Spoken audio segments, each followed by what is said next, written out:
Ya, buenas. Aquí continuando con las clases, entonces vamos a proyectarle la clase de semiología locomotor de la cadera y la rodilla, ¿ya?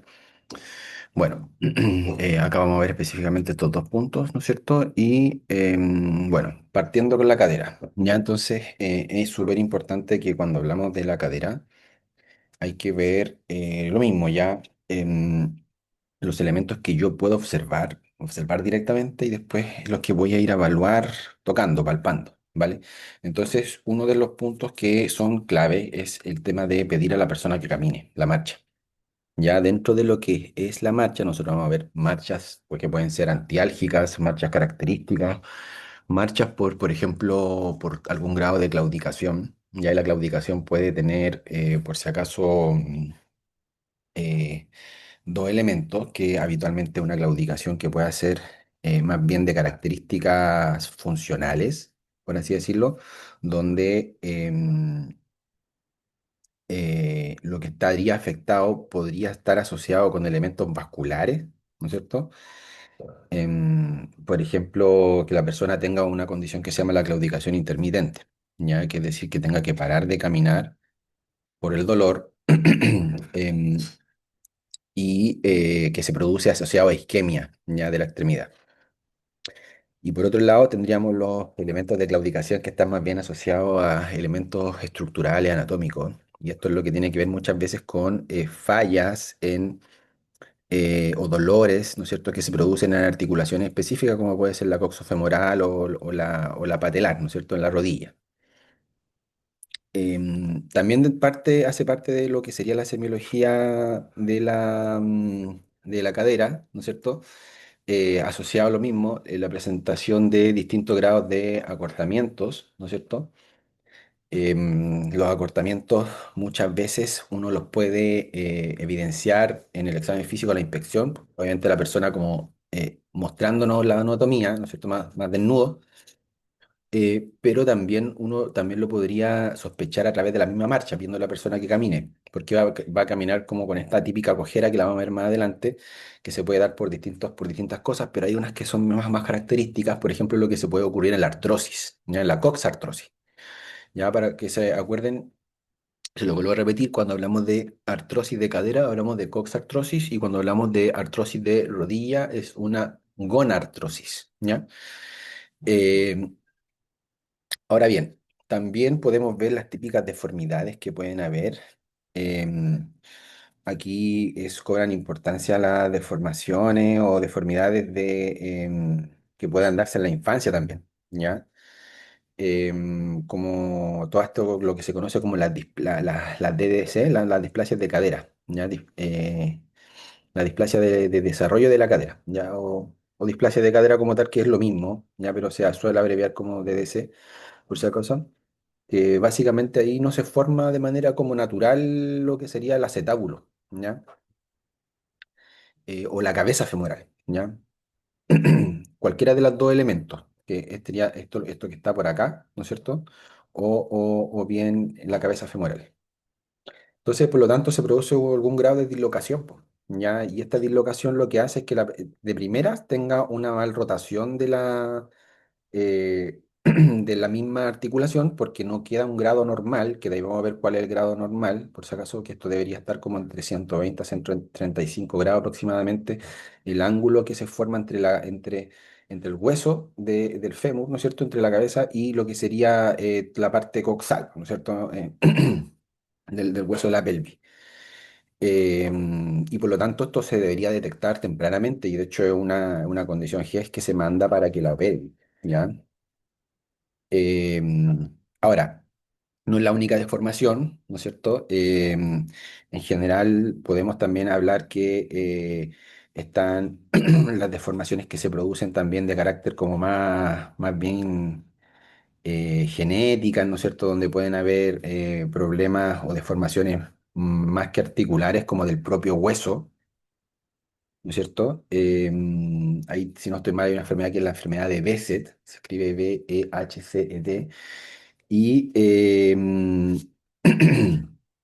también estarían, por ejemplo, otro tipo de deformaciones que podrían estar asociadas, por ejemplo, a elementos como más bien infecciosos, ya como una clásica que ya habíamos conversado un poco, que era el tema de los que se producen, por ejemplo, por las personas que nacen con sífilis congénita, ya donde se producen una especie de, ¿cómo se podría decir? Como deformaciones de los huesos largos, ¿ya? Y dentro uno de los que destaca principalmente, por ejemplo, estos fémures o tibias que pudieran estar como con una curvatura normal que se llaman como la tibia o fémur en sable, ¿ya? En sable. Bueno, hay varias, ¿no es cierto? La displasia en general puede presentarse de distintas maneras, ¿no es cierto? Y por eso uno de los elementos claves es que cuando se cumplen 3 meses, por lo menos en Chile, acá una de las prestaciones que se mandan a hacer esta radiografía de cadera y pelvis, ¿no es cierto? Para ver si es que algo de esto está presente o no, ¿ya? Bueno, dentro de los rangos articulares, ¿no es cierto? La cadera puede realizar muchos movimientos, muy parecido a lo que pasaba con el hombro, ¿no es cierto? Va una flexión que puede ir naturalmente de hasta los 90 de 90 hasta 120 grados, incluso una extensión que máximo hasta los 20 o en algunos casos se habla de hasta 25 grados, ya, pero hasta ahí, ¿no es cierto? Rotación interna-externa, que es casi lo mismo, mayormente rotación externa, por supuesto, porque la rotación interna terminaría como bloqueando los mismos huesos pelvianos, ¿no es cierto? Pero la rotación externa está más, esa apertura no hay como limitación por fuera, ¿ya? Y la abducción y abducción. Ya la abducción es abrir, abducción es como abrir la cadera hacia el lado, nomás, nada más, y la abducción hacia adentro, ¿ya? Entonces, aquí está distintos tipos de movimientos. Cuando una persona camina, involucra generalmente casi todos los tipos de movimientos, ¿ya? Menos los de aducción y abducción, aunque con grados mínimos generalmente, ¿ya? Una flexión, ¿no es cierto? Una extensión sería como que la lleve hacia atrás. Abducción sería que abra esta pierna para allá, y la aducción hacia adentro, ¿ya? Y así vamos viendo, ¿ya? Em, entonces tener claro que cuando hablamos de cadera y pelvis son cosas distintas, ¿ya? Acuérdense, cadera en estricto rigor esta articulación coxofemoral, ¿ya? Y cuando hablamos pelviana, bueno, hay varias, pues, ¿ya? Sobre todo la más clave es cuando hablamos de la sacroiliaca y también de la sínfisis pubiana. Bueno, entonces, cuando le pedimos a la persona que camine, una de las cosas que se pueden ver es el tema de esta marcha antiálgica o cojera, ¿no es cierto?, que se produce una muy clásica que es la marcha de Trendelenburg, ¿no es cierto?, que principalmente se caracteriza por la caída de la pelvis, ¿no es cierto?, hacia el lado contrario de la pierna donde la persona está apoyando la marcha. Em, y esto se genera principalmente por esto, por la debilidad de los músculos abductores de la cadera, ¿ya? Ahora, acá hay una pérdida en general para que se produzca la marcha Trendelenburg. Tenemos que tener presente que lo que va a ocurrir es que la persona va a perder algunos grados de ciertos movimientos normales que los que hablamos recién. Entonces, de manera progresiva pierde capacidad para hacer rotación interna, ¿ya? Para hacer rotación interna, es decir, que pueda rotar hacia adentro, ¿ya? Pero al mismo tiempo va perdiendo la capacidad de la abducción, ¿ya?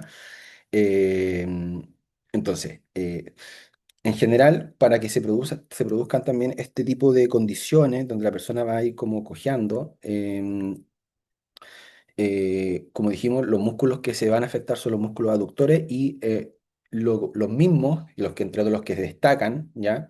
El músculo glúteo medio, el glúteo menor y el músculo tensor de la fascia lata, ¿ya?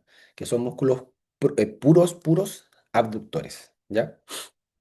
Eh, Hay otro músculo que está muy cerca ahí, podría uno confundirse que es el músculo pectíneo, pero ese no es abductor por si acaso. El músculo pectíneo es encargado de aducción, ya hacia adentro, ya por lo cual su afectación en realidad en ciertas ocasiones podría llegar a generar problemas parecidos a esto, pero al ser uno chiquitito tiende a compensar, ¿ya? Pero en estricto rigor, los tres que les mencioné al principio, que son el glúteo medio, el glúteo menor y el tensor de la fascia lata, son los que están involucrados a este nivel para producir este tipo de marcha. Ahora, ¿por qué? Porque estos mismos van a tener algún grado de hipotonía ya en estos músculos. ¿vale? Entonces, básicamente, como les dije, se produce esta especie como de caída de la pelvis, ¿no es cierto? Y esto se conoce como algo que se llama basculación pélvica, por si acaso, ¿ya? La basculación pélvica puede ser hacia adelante o hacia atrás, ¿ya? Pero en general, cuando nosotros vemos en este tipo de marcha del Ramen del Airbus, lo que se produce es una basculación anterior, ¿ya? Es decir, que el movimiento de inclinación de la pelvis va hacia adelante, ¿ya? Hacia anterior, una anteversión, por así decirlo, ¿ya? Y esto es lo que va a llevar a la cojera. Ahora, cuando tenemos, por ejemplo, esto es muy clásico de la coxartrosis, ¿ya? Ahora, cuando tenemos coxartrosis bilateral, se terminaría ocurriendo lo mismo, el mismo fenómeno en ambos lados, o sea, esos músculos se debilitan, ¿no es cierto? Pero al mismo tiempo, algo que ocurre en la artrosis que dijimos que es que se pierde, ¿no es cierto? Hay como un deterioro a nivel como tanto puede ser de cartílago, puede ser de labrum, ¿ya? Em, y el paciente, además de Trendelenburg, empieza a producir esta especie de marcha que se llama marcha de pato, ¿ya? Por si acaso, que es bien importante. Ahora, cuando nos centramos en esta imagen de acá al lado, no sé, no, voy a tratar de darle un poquito más de zoom para ver si se puede ver. En general, todo esto se va a explicar cuando nosotros podemos hacer una especie de prueba que es la prueba o test o maniobra de Trendelenburg, ¿ya? La prueba de Trendelenburg. Ya, esta es la imagen que está acá, ¿ya? Lo normal, por si acaso, lo normal es cuando el movimiento fisiológico, ¿no es cierto? Es cuando yo le pido a una persona que se pare en un solo pie, como el tema, imagen de aquí. Lo normal, ¿no es cierto?, es que esa hemipelvis, ¿no es cierto?, esté en un nivel, ya, por ejemplo, como acá, y que la pelvis contralateral, lo que ocurra es que debería ascender un poco, ¿ya? Ascender un poco. Em, Ahora, en este caso, ¿no es cierto?, esto es lo normal. Si nos vamos a la imagen B, ¿cierto? Si la hemipelvis que no está apoyada baja, es decir, la contralateral, donde no está apoyado el pie, y se ve más elevada la pelvis donde está apoyado el pie versus la otra, la prueba del Trendelenburg es positiva, ¿ya?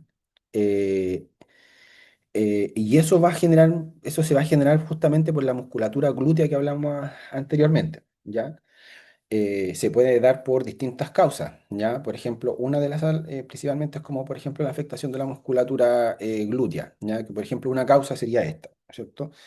Que haya, no sé, pues parálisis o paresia, ¿no es cierto?, de la habilidad musculatura de los distintos músculos glúteos, esto que está acá, ¿no es cierto? También se podría dar algún grado de la B, como dice acá, como inhibición, ¿no es cierto? Pero específicamente asociado a patología, a dolor, a coxalgia, ¿ya?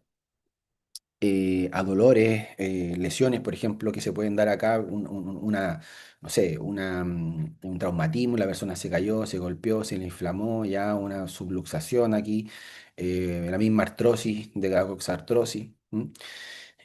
Podría darse también por alteraciones de ¿cómo se dice? Como alteraciones de la angulación, ¿ya? De la articulación, ¿ya? Como les dije antes, lo normal es que este grado que va acá debería ser como, si se fijan, no hay como el mismo ángulo entre estas imágenes de acá arriba, por ejemplo, en la B, que se ve como mejor, entre la B y la C, que está más horizontalizada, si se fijan acá.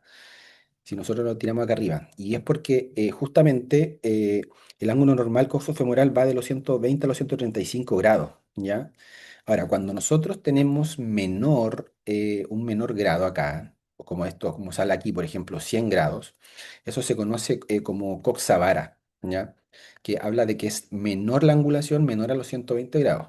Y cuando está al revés, por ejemplo, que esta cabeza acetabular, perdón, la cabeza femoral estuviera más arriba, un ángulo mucho más elevado, que no estuviera así, sino que estuviera como hiperangulado, ¿ya? Es decir, más de 135 grados, más de 130 para arriba, más de 135, eso se llama coxa valga, valga con V, ¿ya? Coxa vara menor, coxa valga mayor de la angulación normal o fisiológica de la cadera, ¿ya? Bueno, todo esto hace que básicamente lo que ocurra es que la persona va a tener hipotonía, po, ya hipotonía de aquí, de esta misma musculatura o algún grado de, ¿cómo se podría decir? de que la prueba pueda salir, puede llevar a que la prueba salga positiva. Entonces, podemos pensar en este escenario, en este otro que dijimos recién, y un cuarto escenario clásico es lo que se conoce como la luxación, pues ya que esté salida, ¿cierto? Que no esté, que haya una pérdida de la relación anatómica de la articulación. Ya una luxación que puede ser o no congénita, que dice congénita, ¿no es cierto? Pero sabemos que la persona se puede luxar y no necesariamente es que venga congénito, ¿ya? Así que eso va a generar también que, por ejemplo, dentro de la inspección uno pueda observar que la persona tuviera una pierna más corta que la otra, ¿ya? Ahora, este tema de que los acortamientos o asimetrías o más bien alteraciones de la elevación de una pierna versus la contralateral también podría estar en un contexto de una escoliosis, no nos olvidemos de eso, ¿ya? Que también es importante tenerlo en mente, porque es uno de los diagnósticos diferenciales. Ya cuando hay, por ejemplo, asimetrías escapulares, asimetrías de las rodillas, de las piernas, de los puntos de óseos de la cadera, como sería, por ejemplo, si lo miramos por atrás, de la espina ilíaca anteroposteriores.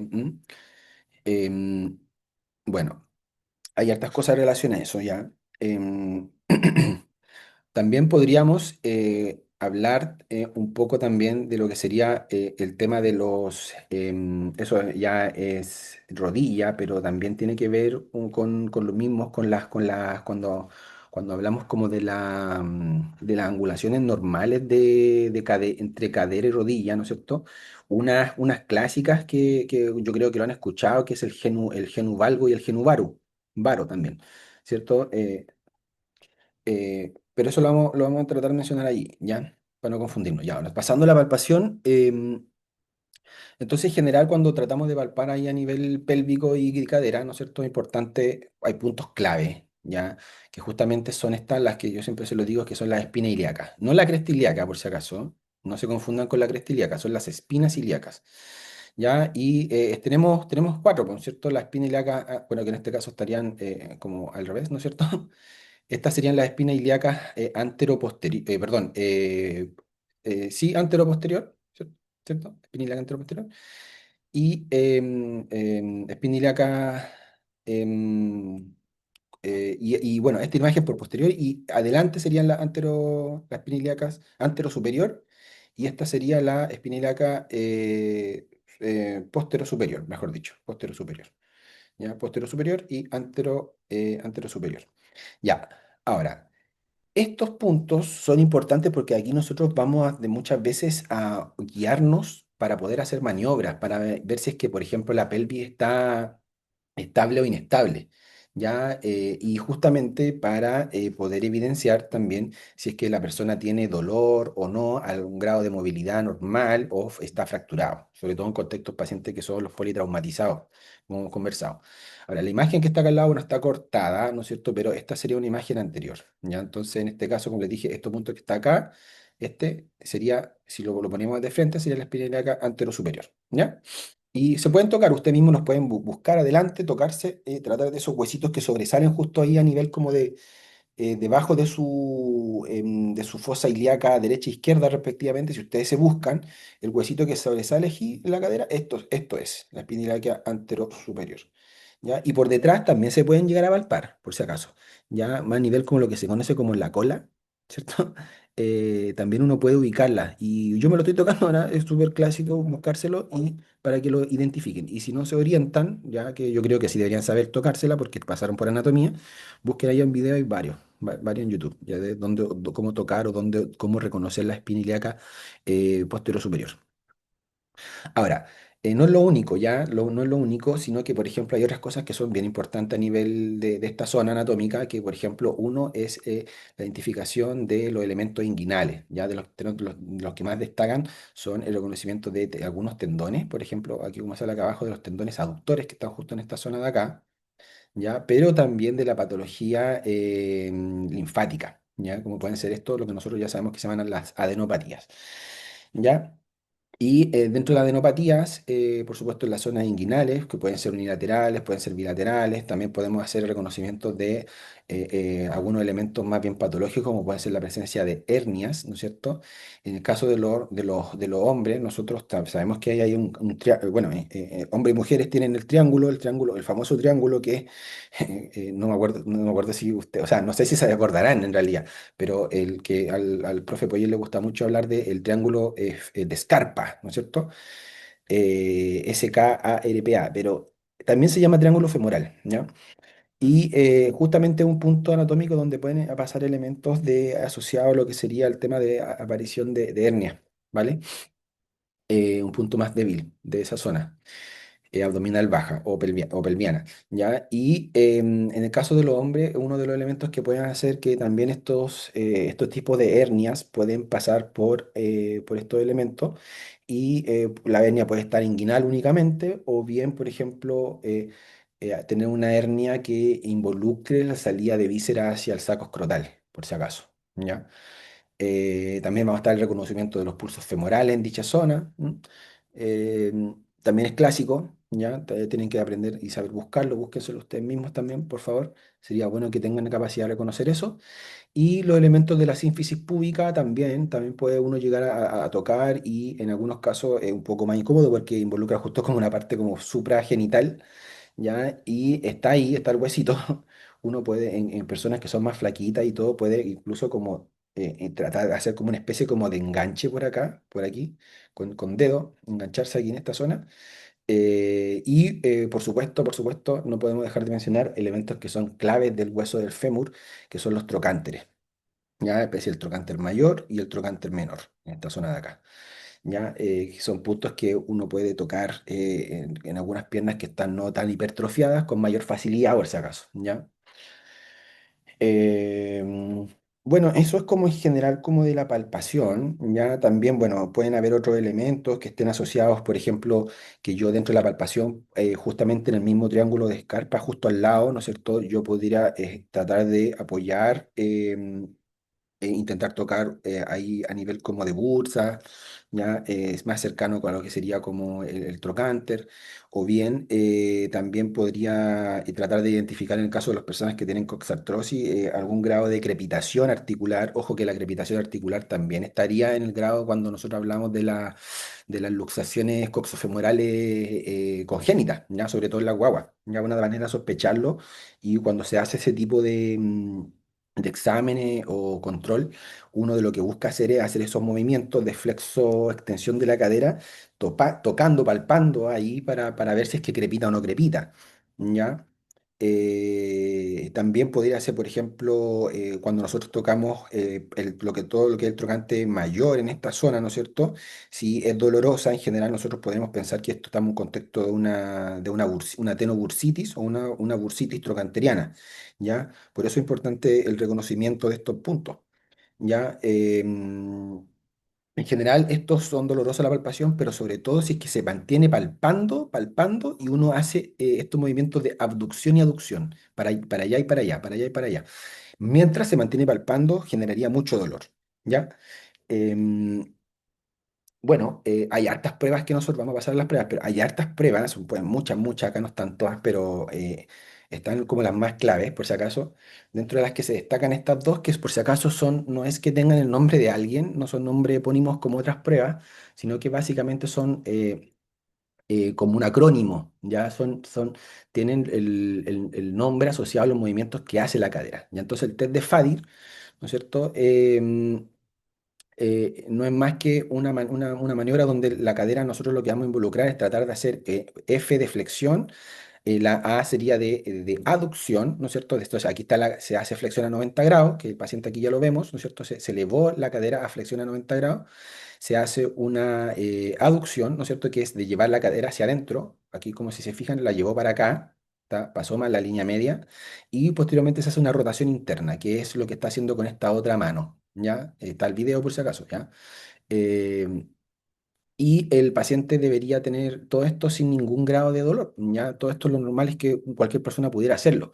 Y ahora cuando aparece dolor, sobre todo en el último movimiento, ya en el movimiento que involucró hacer la rotación interna de la cadera, habiendo cumplido con la flexión y la aducción, paciente, nosotros podemos sospechar que hay algún grado de pinzamiento femoroacetabular. ¿Ya?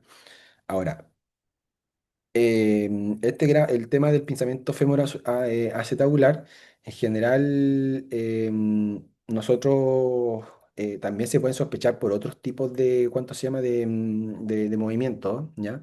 Hay otras maniobras, por ejemplo, a veces nosotros hacemos una maniobra de Thomas, que está más adelante, que también uno la pudiera pillar ahí. Ahora, el test de Faber, ¿no es cierto? En este caso es flexión, abducción, por eso es AB, abducción, ¿no es cierto? Y en este caso es una rotación externa, ER, ¿cierto? External rotation, porque está en inglés por si acaso. Ya, acá, bueno, básicamente nosotros, si se ven, se lleva la cadera a 90 grados en la flexión para arriba, ¿no es cierto? Se hace una abducción, se baja, como está este movimiento hacia afuera, ¿no es cierto? Y se hace esta rotación, que la rotación externa se consigue llevando justamente el talón del pie sobre el muslo del otro contralateral. Mientras con la otra mano yo aseguro la cadera contralateral, ¿no es cierto? Porque en general lo que tratamos de ver es que aquí básicamente no se produzca ningún tipo de dolor, porque lo que estamos tratando de hacer es cuando bamboleamos, porque se tiene que hacer algún, como dice acá, external force, una fuerza hacia afuera, hacia abajo, contra la camilla, ¿no es cierto? Un leve bamboleo. Una de las cosas que se evalúan acá, ¿no es cierto?, es el tema de la articulación sacroiliaca, por si acaso. Acá, ¿cierto? Toda esta zona que si hubiera fractura articular, eso va a doler mucho, ¿no es cierto? Y si lo hago yo con mucha fuerza, puedo terminar de romper y fracturar completamente la articulación. Así que ojo con eso, ya que es un movimiento de bamboleo suave, ¿ya? Y mientras tanto aseguramos la cadera contralateral con la otra mano. Hay otros test también que, por si acaso, son todos los que tienen que ver con ya como más reconocimiento de la integridad de la articulación ahí coxofemoral, y si es que hay o no deterioro del labrum, por ejemplo.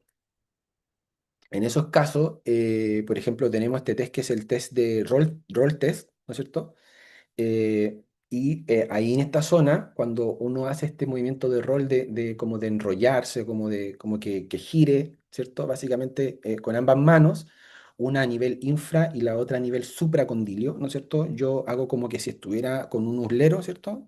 Moviendo hacia allá y hacia acá, hacia la derecha y hacia la izquierda, ¿cierto? Por eso estamos roleando, ¿ya? Eh, se puede escuchar algún clic a nivel del labrum, ¿ya? Porque justamente lo que estamos viendo es tratando de mover esta zona, bueno, para que se vea más, como más bonito, esta zona, ¿ya? El, aquí está el labrum, por si acaso, ¿ya? Em, ya, en general es un test bueno que pueden entregar también, ¿cuánto se llama? Como falsos positivos. Em, aquí. Y también puede estar asociado a algún grado de dolor inguinal, ya por otras cosas, ya en general, por ejemplo, como algunas como con patologías que involucran necrosis claro, muerte ahí del tejido óseo, por ejemplo, que vamos a ver más adelante, que una es la necrosis avascular de la cabeza del fémur, ¿ya? Que es clásica. Em, También este test que es bueno, por si acaso, del Stinchfield, que básicamente lo que uno debe hacer es pedirle a la persona que eleve, estando acostado, ¿cierto? Un decúbito supino, que eleve la extremidad que queremos evaluar a más o menos como a 30 grados, ya entre 20 y 30 grados, ya un poquito parecido como la elevación que se hace en la maniobra del cajón, que si es que la han visto. No, perdón, del bostezo, ¿sí? Y básicamente nosotros le pedimos después a la persona que intente elevar la cicatriz mientras está en extensión, por si acaso, aquí debería estar más extendida, ¿ya? Que nosotros que hacemos contrarresistencia y que intente elevar, ¿ya? Ahora, en este caso, básicamente es una prueba que lo que busca evaluar justamente si es que hay lesión intraarticular, porque ahí involucra mucho musculatura entre glútea, músculos dentro de los que serían los aductores, como el psoas, ¿ya? Varios, ¿ya? Músculos tanto abductores como aductores, ¿ya? De la cadera, y lo estamos forzando, ¿ya? También te hablaría de lesión del labrum, por si acaso, ¿ya? Tensión como lesión de intraarticular, ¿ya? Desajuste, por si acaso, si la persona no tiene no puede levantarla, lo más probable es que tenga ahí una luxación, una fractura, ya pensar en cosas más terribles, ¿ya? Porque algún grado de resistencia, quizás no te gana la resistencia, pero debería tener algo para levantarla, no debería nunca no moverla, ¿ya?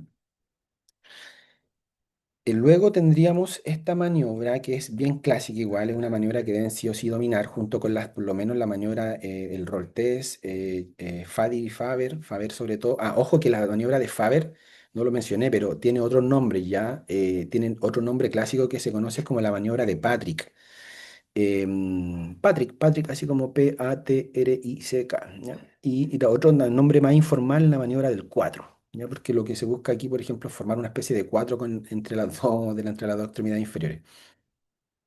En el caso de la maniobra de Thomas, acá lo que vamos a tratar de evidenciar, podemos ver que hay algún grado de lesión en el músculo del psoas ilíaco, ¿ya? Y por lo tanto, también podríamos estar en contexto positivo. También se puede dar positivo en algunos casos en contexto de un paciente que esté con una contractura más ciática, como lo clásico que se conoce como lumbago más ciática, si es que lo han escuchado, como también podría estar positivo en el caso del test de Thomas, o la maniobra de Thomas. Bueno, aquí básicamente lo que se busca evaluar es el grado de flexión y de hiperextensión de la cadera.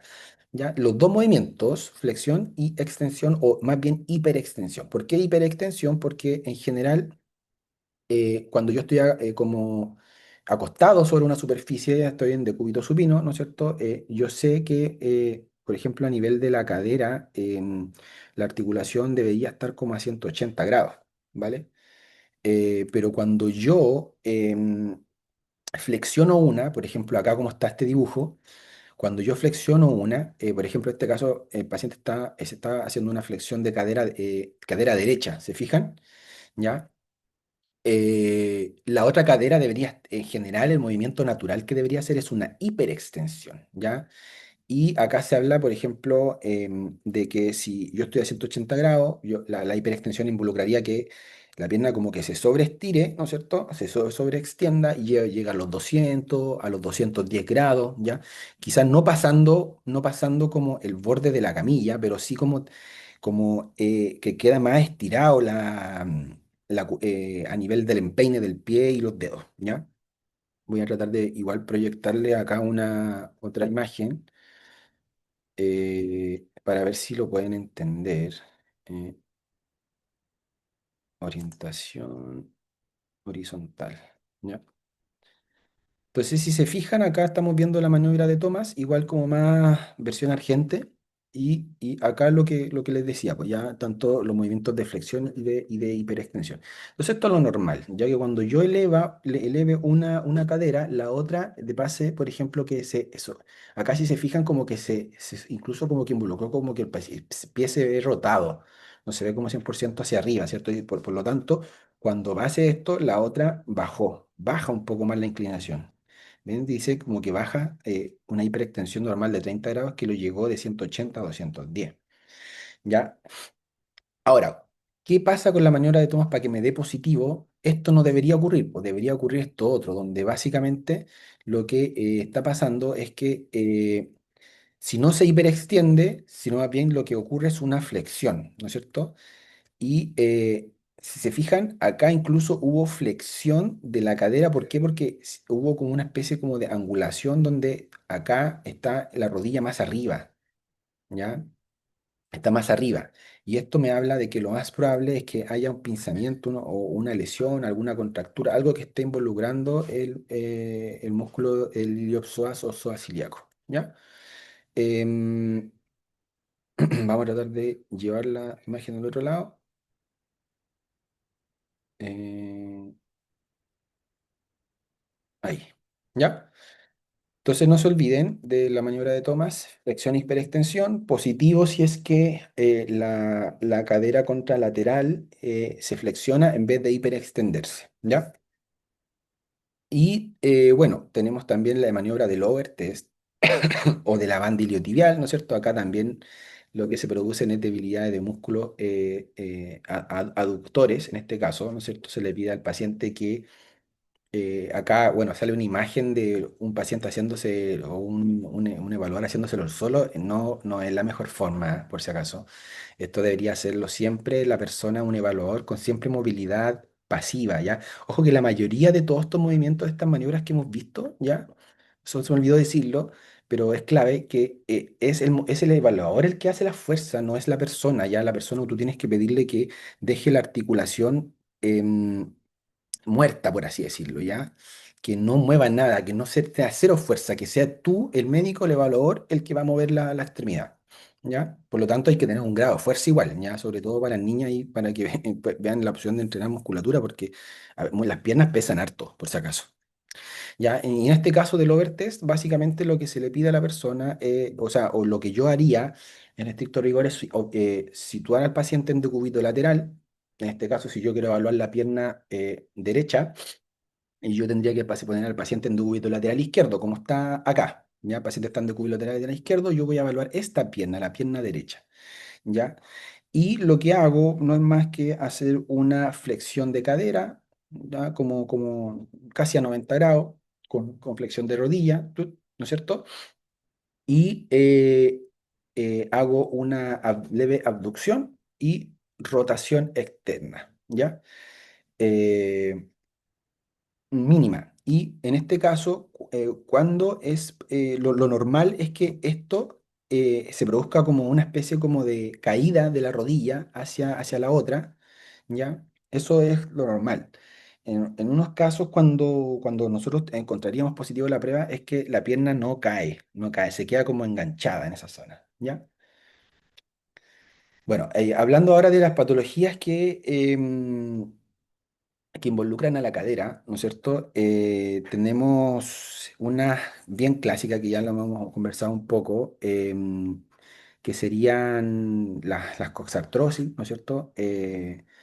Básicamente ahí lo que ocurre es que el dolor suele darse tanto en la zona de la cadera, en la zona inguinal, pero también esto es clave, que el dolor puede migrar hacia la rodilla. Y una de las cosas que le dije en otro video pasado, ya, acá, si se fijan, el cartílago, lo que mencionamos, el cartílago es lo que está dañado, o sea, hay una pérdida cartilaginosa ahí de la cabeza, alrededor de la cabeza del fémur.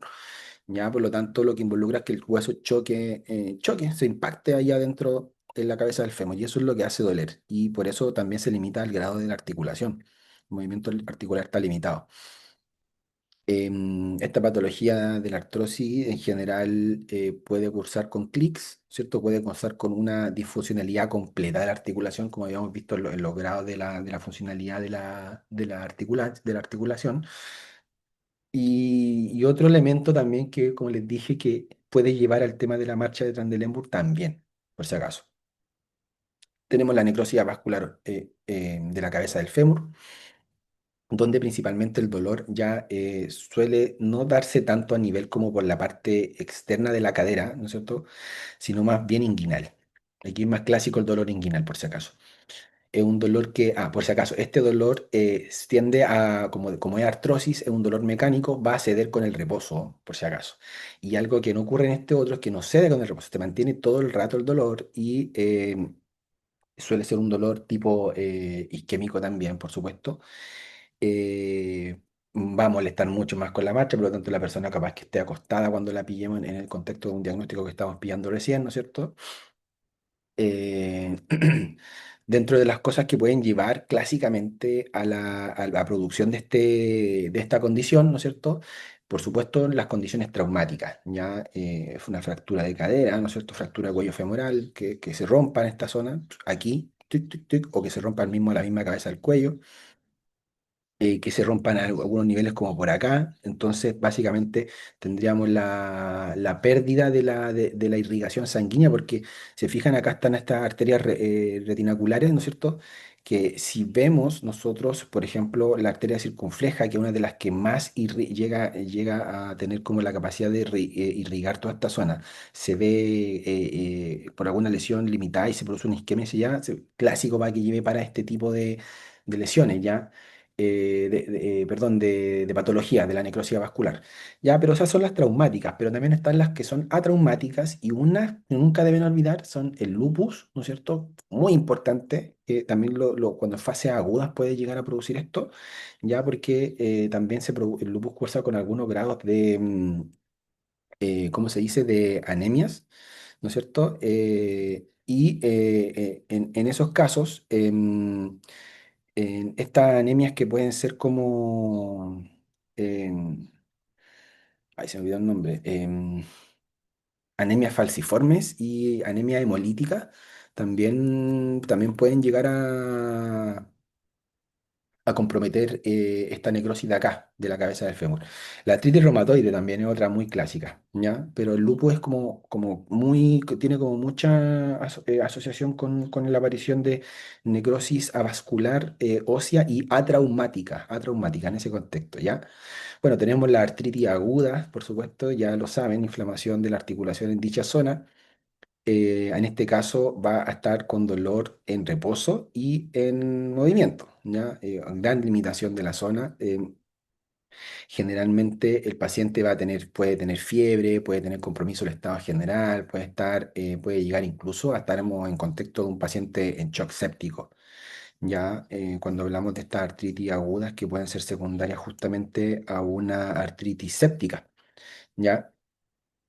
Em, bueno, también ya como parte de elementos más fuera de la articulación, ¿no es cierto? Sino como elementos que rodean la articulación, tenemos la clásica bursitis trocanteriana, que habíamos dicho recién, que habíamos conversado un poco antes, donde el dolor acá principalmente se va a dar en el trocánter mayor, ¿ya?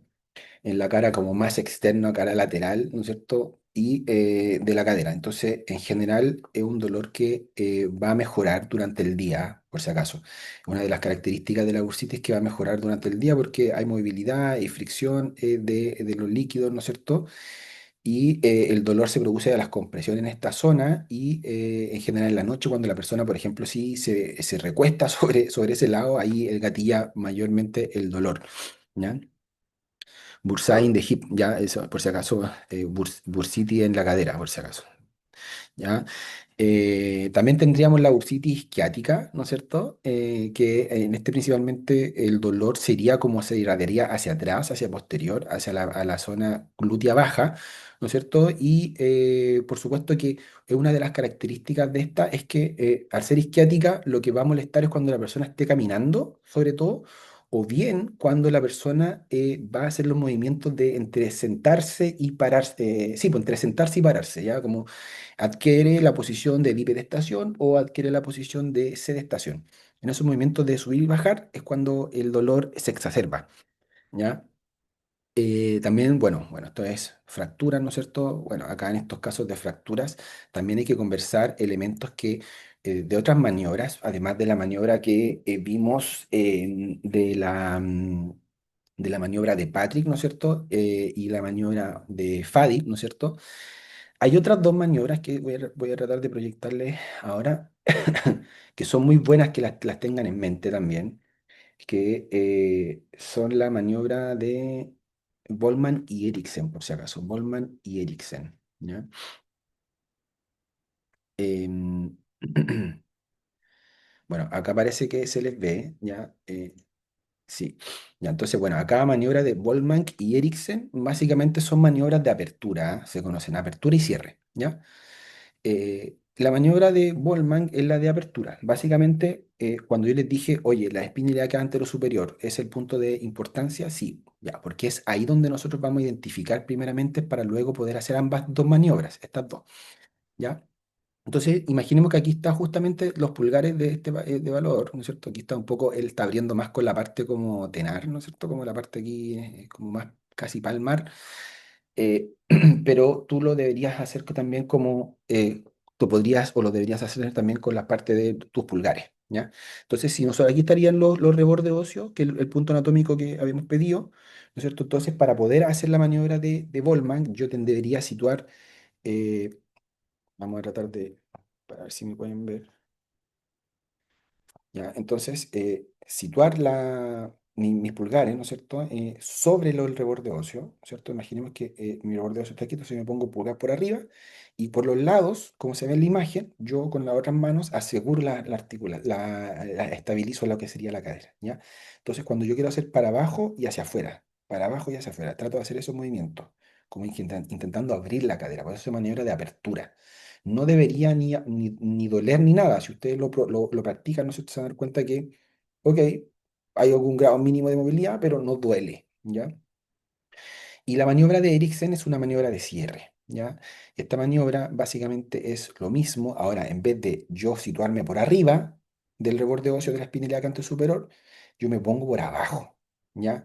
Aseguro también a los lados, ya aquí un poco cuidado porque igual asegurar por los lados, si se fijan en la imagen, lo que va a ocurrir es que yo voy a estar involuntariamente, mejor dicho, necesariamente tocando la zona glútea de la persona, ¿ya?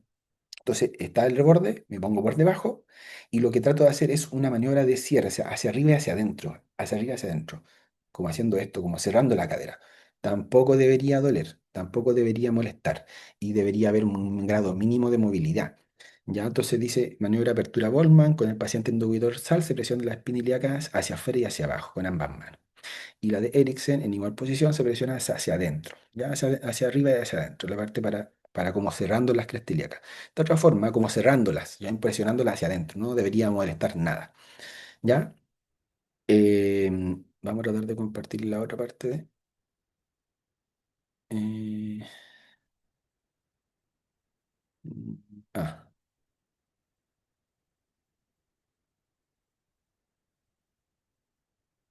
ahí sí, ¿ya? Entonces, ahora vamos a pasar a hablar de lo que sería rodilla, ¿ya? En general de rodilla, igual, hartas cosas, bien entretenido la evaluación de la rodilla, porque hay maniobras que son como súper fáciles de aprender en realidad. A la inspección, lo mismo que hemos hablado hasta ahora, siempre, ¿ya? A la inspección siempre buscar deformidades, ver si con la marcha la persona puede o no caminar, si presenta algún grado de cojera, inestabilidad que se le mueva la rodilla hacia atrás, o hacia adelante, hacia un lado, hacia el otro, hacia la izquierda, hacia la derecha, lo que sea. ¿Ya? Aumentos de volumen son clásicos, ¿ya? Estos, por ejemplo, las tumefacciones. ¿Ya? Eritema, signos de inflamación, signos de infección. Es muy importante esto. Ya te hace pensar, por ejemplo, que puede haber derrame articular y el derrame, nosotros que sabemos que una de las causas de derrame puede ser traumático, inflamatorio o bien piógeno, ya, que es decir, que haya adentro infección, ¿ya? Acuérdense de buscar las bacterias, acuérdense. Ya, y acá estaba lo que yo les decía antes, ¿no es cierto?, del tema a la inspección, como las angulaciones anormales que pudiera tener la persona, ya a nivel de la rodilla. Entonces, por ejemplo, lo normal es esta imagen de acá, la más de la derecha, ¿no es cierto?, donde vemos que casi que hay un alineamiento perfecto, ya, pero cuando nosotros vemos estas otras imágenes, que es el genu valgo, por ejemplo, la de más de acá de la izquierda, vemos que hay una especie de angulación del hueso del fémur hacia adentro y posteriormente los tibioperoneos están hacia afuera. Se produce como una especie de boca abierta, ¿cierto? ¿Ya? O el ángulo está hacia adentro. ¿Se fijan? Ya, y en el varo es al revés, pues entonces el fémur está ahora abierto hacia adentro y básicamente ahora es como la boca adentro, la boca abierta hacia adentro, ¿ya? Es fácil de acordarse, yo creo que es súper fácil de acordarse. Ahora, también se puede sospechar un poco por el tema de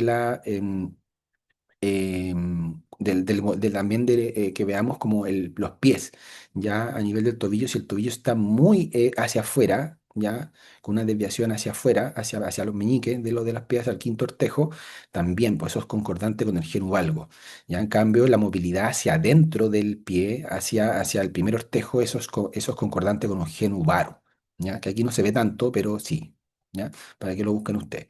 Ahora, en general, la rodilla, ¿no es cierto?, hace movimientos de flexo-extensión, también puede tener algún grado de especie como de mínimas rotaciones, ¿ya? y mínimas también como abducción, aducción, ¿ya? Pero lo principal de movilidad es lo que se produce ahí a nivel de flexo-extensión, ¿ya? Bueno, cuando nosotros vamos ya viendo partes como de lo que sería el reconocimiento de puntos importantes a nivel de la rodilla, tenemos que acordarnos de que en la rodilla se insertan músculos y muchos de los elementos que vamos a tocar son elementos tendinosos, ¿ya? Acuérdense de eso, ¿ya? Y por supuesto, un punto importante que es la misma la patela, ¿ya? O lo que ustedes conocen como la rótula, aquí sale aquí, ¿ya? Que tiene puntos de inserción importantes. Entonces tenemos estos, el tendón, los tendones del cuádriceps, que está el tendón del cuádriceps que se inserta en la patela, ¿cierto? Y tenemos tendones de cuádriceps también que van a insertarse por dentro, ¿ya?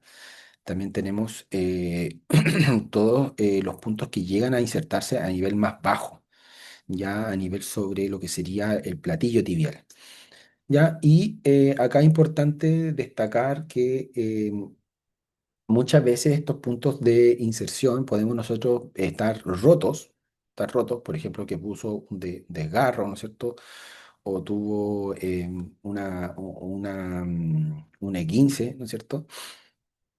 Bueno, el E15 sería de ligamento en realidad, pero si tenemos desgarros, por ejemplo, más bien de tendones, eso es lo clásico que ocurre cuando se sobrecogen nuestros músculos, suben hacia arriba y se ven como una especie de pelota acá arriba, se vería acá, si está en la pierna, ¿ya? Entonces acá arriba estaría como una pelotita, porque se rompen esto, ya el cuádriceps puede romperse cualquier cabeza, más raro que se rompan dos, pues. Esta es como la más clásica, ¿ya? Em, bueno, también tenemos los mismos, las entesitis que se pueden producir también aquí, los puntos dolorosos, en estos puntos de dolor específico que yo la toque en esa zona y duele. Yo tengo una entesitis clásica, a mí me da cuando hago algunos movimientos, por ejemplo, no caliento bien, no elongo bien antes de hacer algunas sentadillas, me da esa entesitis aquí, el dolor, entesopatía en la rodilla, justo acá, ya en la inserción. Eh, También tenemos dolor que se puede producir por la bursa prerrotuliana, lo que le habíamos dicho, esta, no es olecranión, porque el olecrano está en el codo ya, pero esta es la bursa prepatelar o prerrotuliana, ya como dice acá. También, ya acordarse que los dolores de la bursa en general no van a limitar, no deberían por qué limitar, todos los que son las bursitis no deberían por qué limitar la movilidad de la articulación. Eso es como conceptos como clave, ¿ya? No así, por ejemplo, que la articulación esté comprometida por algún, no sé, rotura de ligamentos o fractura articular, ¿ya? Ahora, también pues, tenemos la bursitis anserina, ¿no es cierto?, que es en la región más medial, en toda esta zona más medial, ¿no es cierto? Por último, tendríamos también el dolor de ciertos elementos ligamentarios y elementos blandos, como podrían ser también el tema de los meniscos, ¿ya? Entonces, por ejemplo, en el caso de los ligamentos, bueno, acá no se ven, no está, esto hace relación al ligamento, pues parecen más como tendones igual, como que no tiene el color como clásico, pero se entiende, ¿ya? Entonces acá tenemos los ligamentos colaterales, que acuérdense que hay colateral medial y colateral lateral y colateral medial, ¿ya? Y acá no se alcanzan a distinguir, pero están los clásicos ligamentos que son los cruzados, cruzado anterior y cruzado posterior. Y el reconocimiento de estos puntos son clave porque es con esto, cuando yo voy a hacer una prueba de rodilla, lo que tengo que estar pensando qué es lo que está lesionado, ¿ya? Y acá nos vamos entonces a las pruebas, ¿ya? Entonces tenemos la primera que es el cajón, la prueba del cajón, que hay que acordarse que está la prueba del cajón anterior y el cajón posterior, ¿no es cierto? Cuando hablamos de la prueba del cajón, básicamente lo que yo estoy viendo son los ligamentos cruzados. Y el cajón anterior me habla de lesión del ligamento cruzado anterior, ¿no es cierto? Entonces valore la integridad de este ligamento. Yo como examinador me tengo que poner encima, ¿no es cierto? Si tengo una altura adecuada con la camilla, me puedo sentar sobre el pie del individuo. Yo esta pierna la voy a dejar en una especie de flexión de entre 70 y 90 grados, la rodilla. Y hay que asegurarla sentándome, o bien si las chicas son más pequeñas o un varón más pequeño, se puede poner como, pararse o sea, ubicarse con una rodilla a cada lado acá, una rodilla por acá y otra acá, y con esto, ¿ya? Para asegurarla, porque no hay, por ejemplo, esta sería una mala forma de hacer el cajón.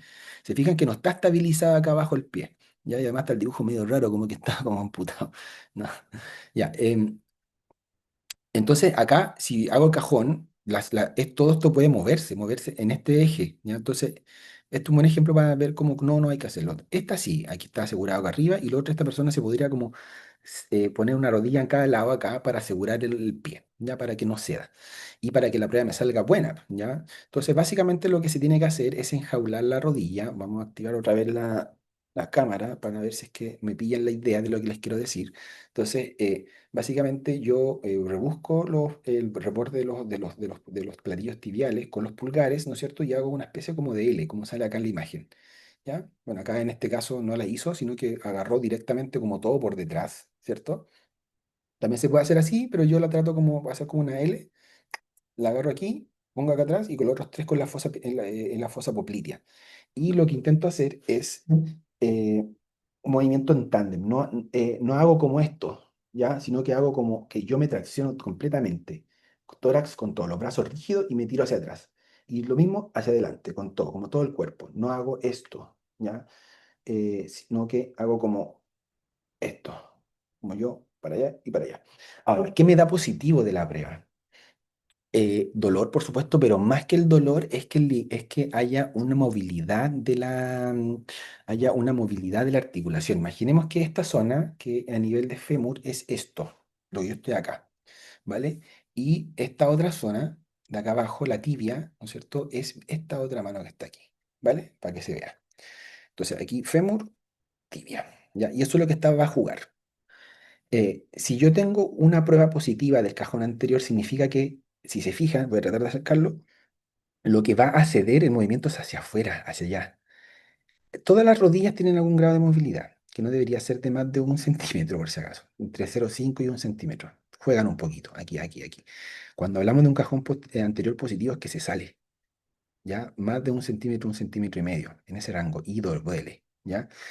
Y porque está cortado algún grado de rotura de ese ligamento, del cruzado anterior. Ahora, cuando es positivo el cajón posterior, lo que pasa es que se va para atrás, se va para atrás, se va para atrás, ¿ya? Ustedes pruébenla, pues, ya, pruébenlo con alguien y se van a dar cuenta que sí, mueve un poquito, pero no mueve, no se va en banda, no se sale para afuera, ¿ya? Así que eso con el cajón. Ahora, bueno, acá quiero explicar antes de eso la prueba del bostezo, ¿ya? Porque también involucra otros ligamentos. En este caso, cuando hablamos del bostezo, ¿no es cierto? Lo que estamos evaluando son los ligamentos colaterales. Y cuando hablamos de colaterales, tengo que ponerle nombre. No vale decir ligamentos colaterales como tal, porque está el colateral medial y el colateral lateral. Entonces, el ligamento colateral medial, ligamento colateral lateral. Ya, entonces para poder hacerlo, básicamente lo que yo tengo que situar es el paciente en decúbito supino y elevo la rodilla aquí, o sea, la extremidad que yo quiero evaluar a 20-30 grados. ¿Ya? O sea, imaginemos que aquí está la mesa y ahí, poquitito para arriba. Y yo el examinador la levanto. ¿M? Ahora, si yo quiero, a ver cómo lo voy a hacer para que lo entiendan. Si yo quiero evaluar el ligamento perdón, el ligamento colateral medial, como estamos acá, ¿cierto? Sí, ya, colateral medial, acá, por dentro. Entonces yo tengo que hacer contrarresistencia por fuera, por lateral, como está esta mano aquí, ¿ya? Aquí. Entonces imaginemos que, no sé, está la pierna acá, que esto es una botella ya, no sé, medio artesanal lo que estoy haciendo, pero imaginemos que este es el ligamento que yo quiero evaluar, por aquí. Aquí está, ¿ya? La pierna. Para abajo estaría el pie, ¿ya? Para acá está el pie de la persona, para arriba está la persona. Y yo quiero evaluar igual como está esta imagen, ¿ya? Entonces yo debería hacer contrarresistencia por lateral. Con mi otra mano levanto por aquí, como lo que está haciendo el evaluador aquí en la imagen, y intento hacer este juego así, ¿ya? Entonces la fuerza, yo tengo que tener fuerza acá a nivel supracondilio, resistencia, ¿ya? Y la fuerza la voy a aplicar infracondilia, para ver si juega, ¿ya?